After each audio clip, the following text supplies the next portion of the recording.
It's 3 a.m. You're lying in bed. Your phone is face down beside you, and you're staring at the ceiling. Your mind won't stop moving. You start to wonder if something is wrong with you. But the real answer is far stranger than anything wrong with your brain. For most of human history, this exact moment was not a malfunction. It was a feature. Your ancestors didn't sleep the way you do. They didn't slide into 8 unbroken hours. They woke in the middle of the night, almost every night, without panic. Historian Roger Ekirch spent over a decade combing through diaries and medical texts from pre-industrial Europe. People described 2 distinct sleeps: a first sleep, beginning shortly after dusk, a waking period in the middle of the night, then a second sleep, carrying through until dawn. This had a name: the watch. So what did they do during that gap? They prayed. They talked quietly with a spouse. They tended a low fire. They reflected on dreams from the first sleep, taken seriously as messages. Some had sex, considered especially likely during this rested, unhurried window. This wasn't unique to one place either. Sleep researcher Jerome Siegel studied 3 remote groups without electric light: the San, the Semaine, and the Hadza. None slept in one continuous block.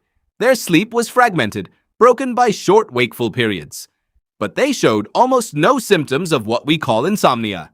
The waking wasn't the problem, the framing was. Here's where it gets stranger. Psychiatrist Thomas Wehr ran an experiment recreating ancient nighttime conditions. He kept subjects in near total darkness for 14 hours a day. Within weeks, their sleep split on its own. A first sleep, a calm waking period.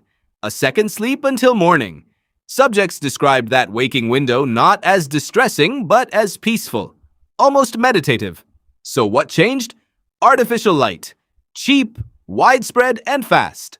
Once gas lamps and electric bulbs spread through the 19th and 20th centuries, segmented sleep vanished from most accounts within a couple of generations. Unbroken 8-hour sleep became the only model anyone considered normal, which means the thing you call insomnia might be an inherited rhythm, not a disorder. Now think about what you do instead. You wake at 2 a.m. and your brain hands you a verdict. Something is wrong. You check the time. You do the math on how many hours are left. Your heart rate climbs. You reach for your phone, not from curiosity, but because stillness has started to feel unbearable. A person 300 years ago, waking in that same dark room, simply accepted it as the watch. No catastrophizing, no scrolling, just stillness, and often sleep again within the hour. The biology hasn't changed. The story around it has. Sleep researchers have found that the distress response to lying awake, the dread, the glowing screen, often prolongs the very wakefulness people fear. Your ancestors weren't sleeping better because their bodies were different. They were sleeping with less fear. Maybe that's why 3 a.m. feels like the loneliest hour now. Not because you're awake. Humans have always been awake then. But because you're awake without permission to just be awake. Some modern sleep clinicians have started telling patients who wake at night not to panic, not to check the time, not to reach for a screen, but to stay still in the dark and let the mind drift. To do what your ancestors did without anyone teaching them how.